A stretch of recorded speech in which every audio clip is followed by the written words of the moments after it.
So, nandito tayo ngayon sa Pampanga and ang kasama namin ngayon ay not just one, but two dashing and handsome cars na siguradong hinihintay at magugustuhan nyo. Oo, kasi kasama natin ngayon ang Next Gen Territory in two variants, which is the Titanium at saka Titanium X. So, dapat ba bumalik sa X? Hindi ko alam. Well, minsan oo, minsan hindi. Pero sabi nga nila, always look into the future. Tama.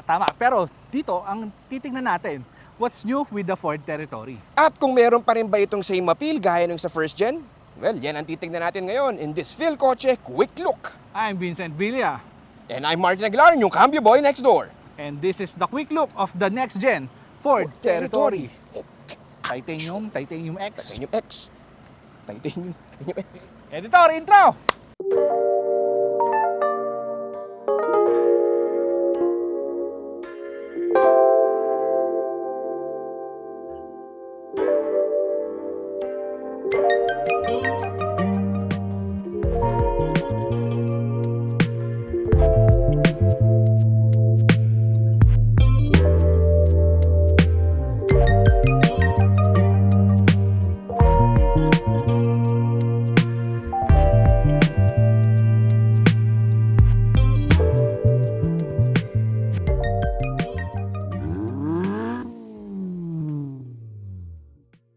Kotse ba?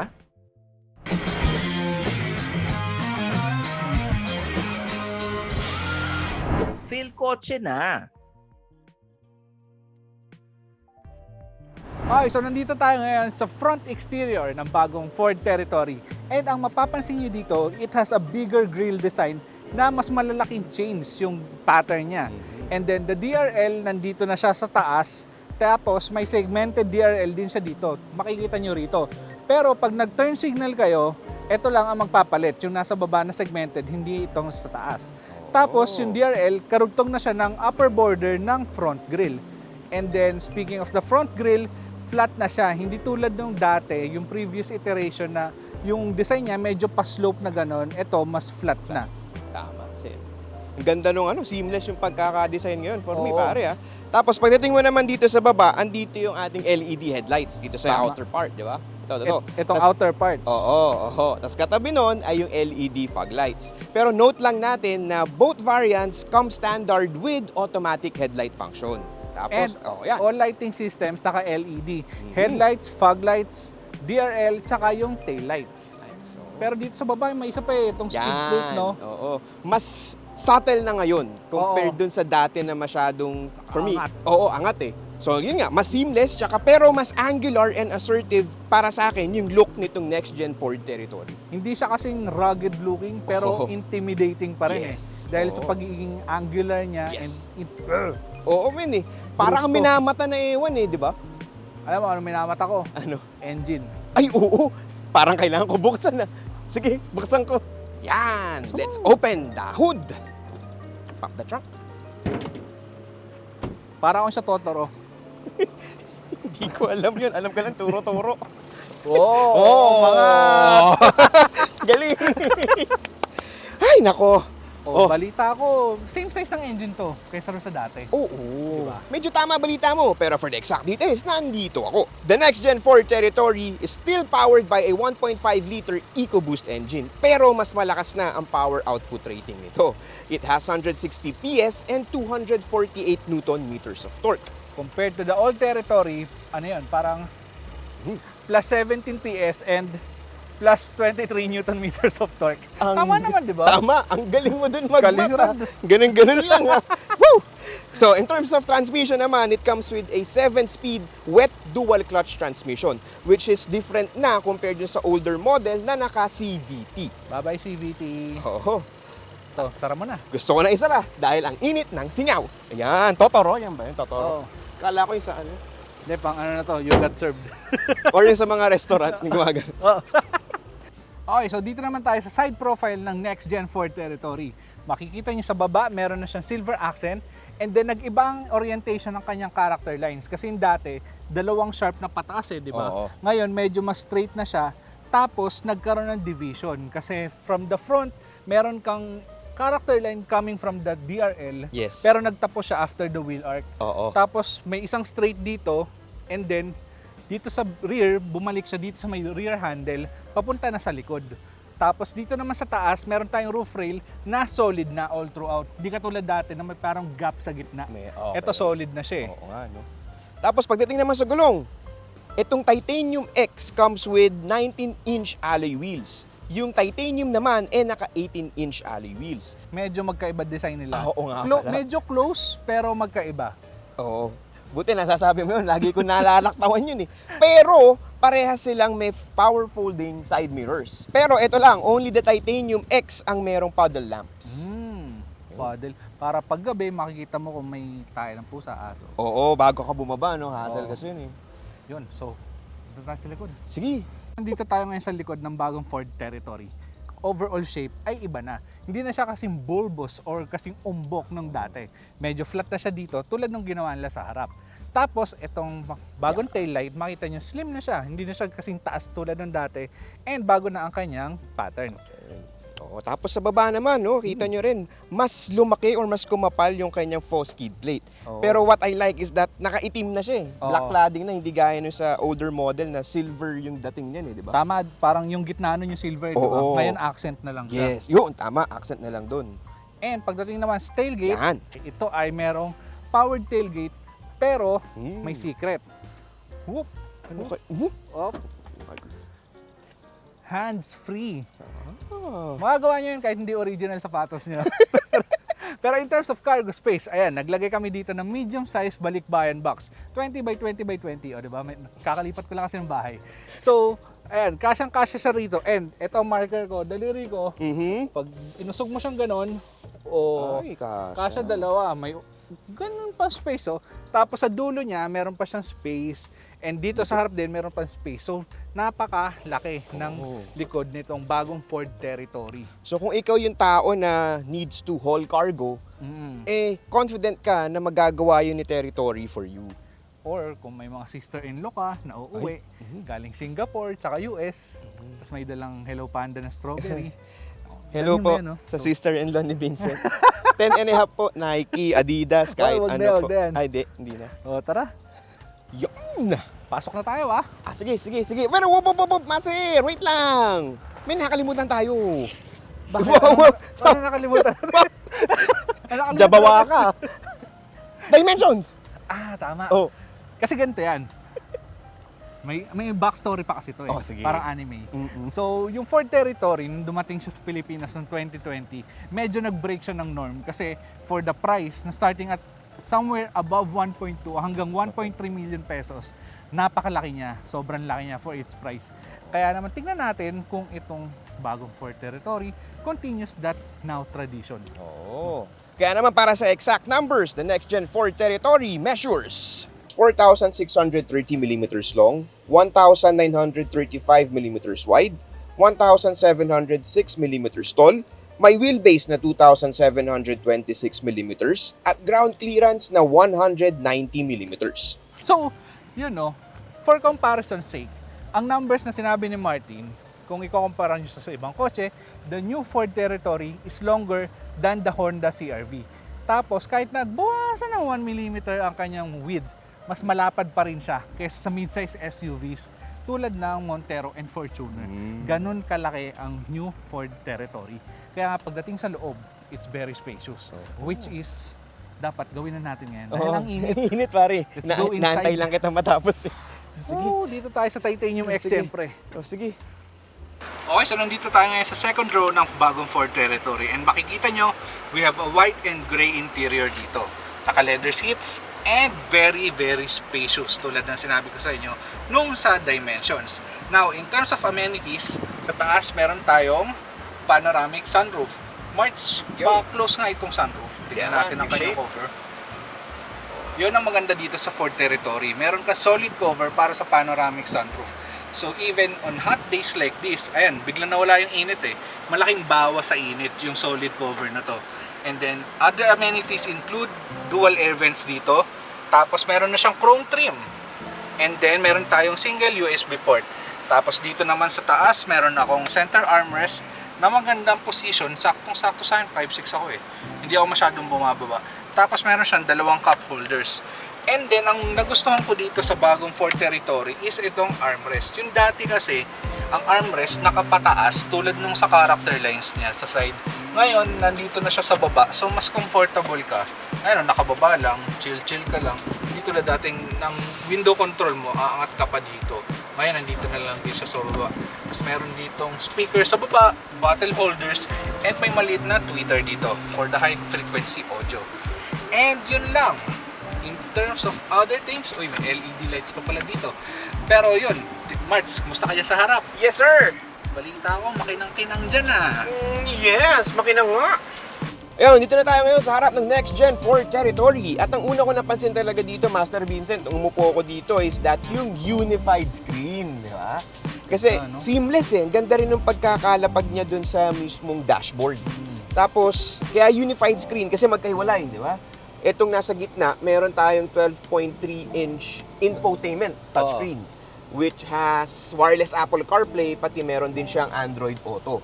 Tapos, kapansin-pansin, kung alam niyo yung layout ng old Territory when it comes to its touchscreen, ako na-appreciate ko itong bago eh. Kasi wala na siya nung parang hiwa-hiwalay, yung naka-quadrant. Oo, yung naka-section.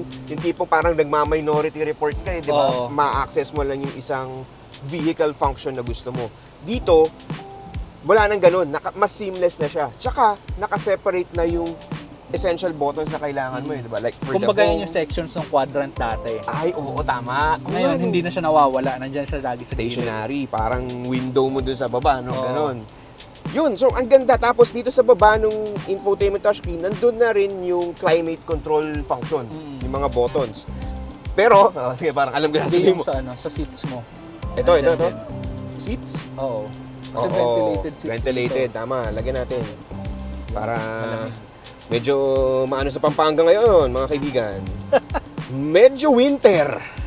Ayan. So, meron na dito rin, di ba, Master Vincent? Tapos, meron pa yan dito, yung parang mata na icon, mala George Orwell. Oh, George Orwell.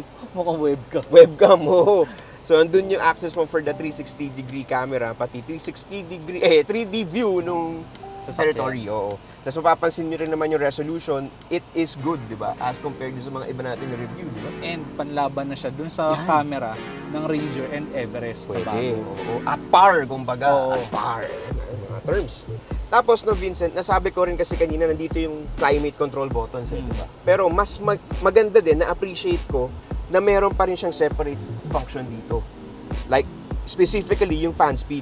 Oo. Which is yun naman talaga madalas yung kakalikutin ng driver o ng pasahero sa harap, di ba? Kaya good touch yun na nandito yung Tsaka napansin fan mo dyan speed. sa dyan sa fan control buttons, siya eh, touch siya, pero meron siyang feedback. May slight vibration siya pag pinipindot mo. Oh yeah, oo nga no. Kala ko nakukuryente lang ako eh. Hindi, meron nga. Oo nga no. Di ba? Para siyang iPhone na may Nice. haptic feedback. Parang sinasabi sa'yo ni Territory, oo, nalalakasan ko na. Oo. Mga ganun. Hindi, tsaka okay din siya. Para pwede mo siyang manulok. Oo, di ba? Sure ka na, ay, napindot Oo, mo napindot yun. ko na. Ayun, oo. Di ba? Kunyari, nagda-drive ka. Oo nga, galing nun ah. Hindi ko na-feel yun kanina. Tapos, baba na tayo dito. Meron din siyang wireless charging. Di ba? Magandang combo yun dahil nga may wireless CarPlay na to, wireless charging pa. So, seamless at clutter-free dashboard ang mabibigay nun sa iyo. Tapos pagdating mo dito, ito na naman yung isa sa mga bago sa Next Gen Territory. And for me, it makes the Territory more premium-like. Sobrang premium. Ano ba yung sinasabi natin? Well, itong rotary shift knob. Oo. Tama ba? Rotary shifter nyo. Ayan na siya. Hindi na gaya nung dati na lever type di ba? So it's now rotary. And then, dito na rin nakastack yung electronic parking brake ng sasakyan na ito, pati yung auto brake hold. Tapos meron pala itong auto start-stop function. Yan. Biglang namatay yung engine kanina nung nag-idle ako, nung nag-full stop. And then, ito meron ding tactile buttons na naman for the control nung volume. Volume. If you're nagsa-sound trip ka, madali mong ma-adjust. Halimbawa, medyo hindi mo nakabisado yung lugar o naghahanap ka ng parking. Ako kasi ganun nilisiro ko yung volume pag naghahanap ako ng parking. Ewan ko. Tsaka maganda dyan, meron kang basic home button. Ay, yes. Tsaka music. Para hindi mo siya kailangan pindutin doon. Kasi ay yung dalawang usually ginagamit eh. Tama. Kasi hindi ka na nagpapalit ng settings while driving, di ba? So kung ang screen mo, kunyari, nasa Waze, tapos may gusto kang makita sa home, mapipindot mo agad siya dito. Hindi mo kailangan mag-effort na mag-reach out doon Tapos, ang maganda dyan, yung design ng mismong knobs sa gilid. Very, very luxurious. Oo, Tapos eh. complemented siya by chrome buttons and pieces dito sa gilid. Yes. Oo. Ayun. Tapos ito pa, meron pang nakatagong cup holders. Ay, sa ilalim. Ay, oo. Siyempre, bababa tayo. O, sige. Tapos na tayo sa upper level. Punta naman tayo sa basement. Dito sa baba. Hindi yan basement. Ay, hindi ba basement? Sa SM terms, ano yan, lower ground floor. Ayun lang, hindi kasi ako lagi sa SM, pare. Rockwell ka ba? Basement na ba yung sa Rockwell? Hindi naman, lower ground. Sige. Hindi ko alam, min. Parking 1. Di, bala na. Oh, ito, ayan, dito. Maganda eh, kasi extra space for you, lalo na kung ikaw yung maabubot na tao. Oo. Pwede mong paglagyan ng gamit dyan. Tapos maganda pa is meron siyang dalawang USB ports nun. Isang Type A, pare, at saka isang Type C. So, Oo, eh. future-proof yung sasakyan na ito. So, Sa kabila, di ba meron pang socket? yes, 12 volts. 12 volt socket for your extra gadgets kung balak mo maglagay ng dashcam and stuff like that. And then, pagdating mo dito, meron tayong malalim na center glove box. Napakalaki. Oo, malalim siya. Naalis ba tong tray? Hindi ko alam. Parang hindi naalis yung tray. Pero Hindi yata. napakalaki nitong glove Laki, box. oo. Tsaka ang dali. Maganda rin nagagalaw to eh, di ba? So, Oo. mas versatile ka kung marami kang gamit. Pwede So, mo minsan, mapakita. habang nakasara, pwede ka na magsuksok dito. Mm. Pero kung gusto mo na, kunyari, barya lang, yun yung nakalabas dyan. Oo. Hindi siya pupunta rin sa napakalalim na area. Hindi ko rin alam ba tayo may cutter. Kasi nag-alis Tago nga ng natin. sticker. Oo nga pala. Detailing. Ay, sana, steering wheel. O sige, so dito na muna tayo sa steering wheel. Yung steering wheel niya has a leather wrap eh, di ba? Leather wrap yung nandito sa Titanium X. Tapos, kapansin-pansin na flat bottom na rin siya compared dun sa older model na bilog. Bilog Oo. lang, na standard bilog. So for me, mas maganda yung fitment, mas maganda rin yung grip nitong bago. Tapos, as usual, integrated pa rin siya with essential buttons dito sa kanyang buong steering wheel layout. One is for the adaptive cruise control tsaka yung lane keep assist. Kasi siksik ko ng advanced driver assist features eh, di ba pare? Tapos, in terms of adjustment naman ng steering wheel, meron tong tilt and telescopic adjustment. So, yan, yung tilt and telescopic. Yan. And then, punta tayo dito sa door panels tayo muna, men. Sa door panels, what I like is that maraming soft touch materials kahit dito sa gilid, men. Tama. Hindi siya ma-plastic actually. So, maganda siya, nakaka-add siya ng premium appeal, tsaka, yun nga, it will help justify the price ng vehicle na to. Hopefully, di ba? Tapos yung buttons natin, nandito na rin, the usual placement. Pero ang isa ko napansin dito, pag pumunta na ulit tayo dito sa paharap, Master, dito sa kanyang dashboard. Kasi gaya nung sa gilid, puno dito ng soft touch materials. Gaya nung nandito sa Apo. Kasi di ba sa ibang sasakyan, medyo matagas na pag nandito sa may Oo. part na to. Pero this next-gen Territory comes with soft touch materials. Kaya pa, dito pa oh. Ang maganda, tinago niya yung hard plastics sa pamamagitan dito sa ilalim na. Hindi na high touch points yan eh. Oo. Kasi ito pa, Master, meron ka rin extra luggage or storage compartment dito. Diba? Tapos, nakaano rin siya, parang medyo malakit yung ilalim. Para if ever maglalagay ka, yan, maglalagay ka May ng parang cellphone. rubber. Oo, may parang rubber siya. So, pag lumiko ka, Hindi siya basta dudulas. Yan, hindi siya magsisway-sway. And then, ito rin, napansin mo to kanina, Master Vincent, yung kanyang accent trims, dito na oo. wood trims, di ba?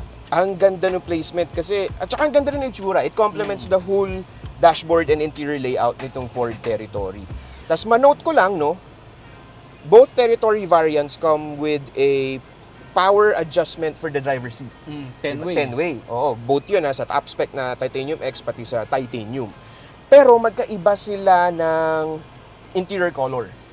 Tama ba? Oo. Yung sa Titanium X, itong sasakyan na nakaupo tayo ngayon, comes with an ultra gray na accent to the dark color, dark shade, di ba? Doon naman sa Titanium, nakaano siya, peacock blue, yun yung sabi. Medyo may hint ng blue yung pagka-dark niya doon. Okay. Tapos yun nga, yung interior colors, dito light.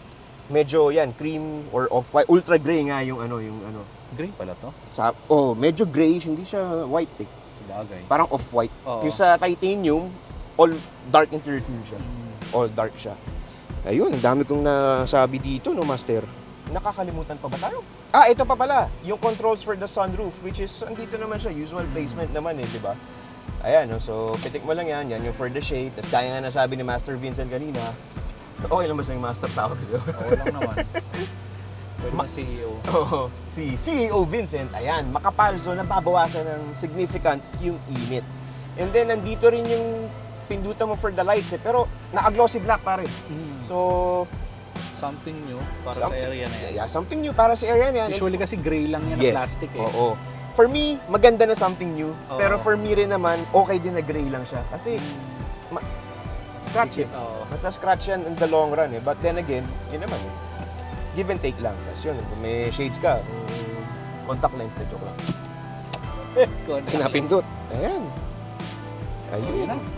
Okay, so bago tayo mag-drive Martin, no? Hmm. Kailangan ko lang sabihin kasi it just pains my heart pag hindi ko ito nasabi.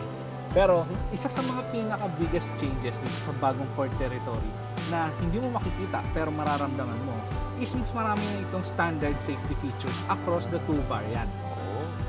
This includes 6 airbags, hill launch assist with rollover mitigation, hill descent control, electronic stability control with ABS, EBD, and traction control, tire pressure monitoring, front and rear sensors, 360 camera system, blind spot information system with cross traffic alert, and enhanced active park assist with parallel, perpendicular, and even slanted mode.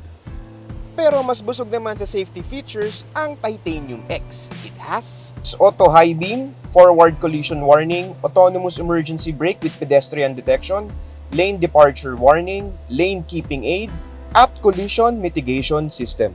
At bago tayo mag-drive talaga, Master, Oh, marami pa ba? seatbelt muna. Ako sasandal lang ako. Oo. Diba? Kahit dito lang, seatbelt. Magsi-seatbelt din tayo Seatbelt dito ka sa rin likod. para safety. Kung trip mo lang, pero trip mo yan, syempre. Yun, we're now driving the next-gen Ford Territory Titanium X. And ang una ko napansin dito is that na-appreciate ko talaga yung bagong design ng kanyang screens, yung unified screens pare. Kasi wala na yung quadrant style gaya nung sinabi natin kanina sa interior part, no? Oo. And ang nabibigay nun sa'yo as a driver, hindi na nakakalito yung interface nitong Ford Territory. Unlike dun sa older model di ba pare? Kasi yung sa older model, yes, it looks modern, pero ang daming kailangang busisiin, kalikutin para lang makuha mo yung desired function na gusto mo. Kunyari, pag naka-CarPlay ka, tapos gusto mo i-adjust yung aircon, daming clicks and swipe Yan. yun. Dito, seamless na dahil nga may separate buttons for the fan speed, Oo. tsaka may separate din na panel for the climate control, di ba? Tama. Kaya yun ang maganda dito sa next gen territory. At ang Tsaka- isa, sige, ikaw muna. Yung ang gusto ko, yung appeal ng unified screen, parang nasa niyo sa mga EV. Kasi prior to this, sa EV lang natin siya nakikita eh. Tama, Pero tama. meron na siya sa isang ICE. Oo. Tsaka ang ganda clutter-free yung mismong dashboard mo pare, Oo. di ba? Hindi masakit sa mata, hindi eyesore kumbaga. Mm.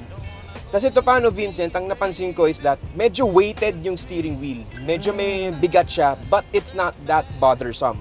Which is good kasi Oo. yung previous Territory, masyadong magaan eh, para sa akin. Feather-like yun no? Oo. I also find it feather-like. Pero ito, yun nga, may konting weight, which gives you more control dun sa vehicle. Tsaka mas may road feedback ka di ba? So mas magkaka-confidence ka, lalo na pag yan, nag-rotonda ka. And lalo na, pag dinala mo to siguro sa out-of-town trips, yung mga winding roads, Oo. di ba? Kaya hindi namin ma-in-time ma-take yung next-gen territory sa winding roads. And then in terms of ride comfort naman, iba yung feel nitong next-gen territory, pare. It's more stable Oo. compared dun sa outgoing model. In that sense, parang mas komportable. O yung outgoing kasi, comfortable naman siya, pero kasi kino-compensate niya yan by being very soft. Oo. Para hindi mo maramdaman yung tagtag. Ito, mas control niya yung suspension. So, mas stable siya, pero at the same time, hindi ka natatagtag. Tama. Pero note lang din natin, no, men, na yung dinadrivean natin ngayon is a paved road. Mm-mm. 'Di ba? Mas maganda pa rin kung matest natin to in actual city roads like yung EDSA, 'di ba? Alam naman natin, Oo. magandang testing grounds yung EDSA natin. Tsaka yung notorious truck lane ng C5. Yan, oo. So abangan nyo yun sa full review namin. Actually, maganda maging F1 truck yun, no? Eh, Katipunan, C5, Pasok BGC, Labas EDSA. Doon matatesting kung may porpoising Oh. pa ba. Kawawa naman si Lewis Hamilton. Pero yun, dito sa paved roads, may napansin ka ng difference sa drive with the 7-speed automatic. Buti na sabi mo, yes pare. One is that mas on point yung power delivery, that's one. Tapos, for me, for me, swabe pa din yung shifting ng transmission. Kasi, di ba, sa CVTs, alam naman na yun, given na yun sa mga CVTs. Ito kasi naka-wet dual clutch. Gaya nito, nag-speed up tayo, bibitawan natin ng onte. Yun, nag-downshift siya, pero swabe. Wala siyang masyadong shift shock, which is good. Kaya naman, tsaka sinabi rin ni Ford na naka-wet dual clutch, di ba? Oo. Mas designed na yon sa driving style or driving characteristics na nandito sa Pilipinas. Like the stop and go traffic, mga ganyan. Yung mga very slow crawls. Yes. Mas kaya niya nang tumake ng abuso. Tama. Kasi nga wet na siya. Wet dual clutch transmission. Ayan. Pero maganda pa rin talaga matest natin to sa highway, 'di ba? Sa Oo. actual yun ang aabangan sa full review ng Philcoche for the next gen territory. Pero kanina nung nagmamaneobra kasi ako, nawala na yung characteristic niya na nando sa previous CVT, yung masyado siyang magre-rev pero sobrang delay ng power. Ito mas ano niya, no? Oo. Mas nandyan na. Mas on point to, men. Oo. Tsaka yun nga, buti na sabi mo yun. Ang pakiramdam ko ngayon while driving the territory is that parang hindi siya masyado, what do you call this? Hindi siya masyado nasasakal, parang ganun. Kumbaga mas may breathing room na yung sasakyan, mas relaxed na siya compared doon sa outgoing model. Oo. Dahil nga doon sa sinabi mong point. Isa pa pala, napansin ko lang, Master Vincent. Ano yun? Itong rotary knob for shifting, no? Oo. Maganda Pati yung feel niya is nice dun sa kamay mo. Very Maganda. tactile. Tama. Okay, bago tayo mag-outro, no, Martin? Ay, oo. Ito yung last ko napansin. Babalik lang ako dyan sa unified screen. Kasi naging problema sa ibang unified screens, malinaw yung touchscreen part, pero yung instrument cluster part, kulang ng brightness. Lalo na pag ganito terik ang araw. Pero yung sa'yo, kitang-kita ko galing dito sa likod. Oo. Very legible. Hindi siya kinukulang. Tama. Kitang-kita mo yung gas level, Yung- RPM, speedometer. Yes. Yung essential vehicle functions. Oo. Kita mo pa din. Given, natirik yung araw at bukas ang ating sunshade. Oo. And that's it for the quick look of the next gen Ford Territory. Kung makikita nyo naman, sa quick look namin ito, it's a big jump from the old model in terms of design, standard safety features, tsaka yung initial driving impressions. And if you want to see this bad boy in the metal, pwede kayong pumunta sa Manila International Auto Show from April 13 to 16, 2023. Yan, at kung gusto nyo malaman ang price ng Next Gen Ford Territory, check the description box below. Muli, ako si Martin Aguilar, yung Cambio Boy Next Door. Ako si Vincent Villa and wala akong something sa pangalan. So ano yun, paano ba yan? Like and subscribe to Philcoche's YouTube channel. Click that bell icon para lagi kang updated sa mga bagong showbiz app. Click the bell icon para lagi kang updated sa mga bagong automotive news at iba-iba pang videos namin. Ayun, paano ba yan? Kita-kita na ulit sa next video. O, mag-subscribe kayo kasi pag na-review namin to, kayo mauna, Oo di ba? nga. O, tara, pasok tayo. Init! Thanks for watching. For the latest news, reviews, and anything you want to know about cars and car ownership, visit philcoche.com. Follow us on YouTube, Facebook, Instagram, and Spotify para hindi ka huli sa usapan. Tandaan, kotse ba? Philcoche na!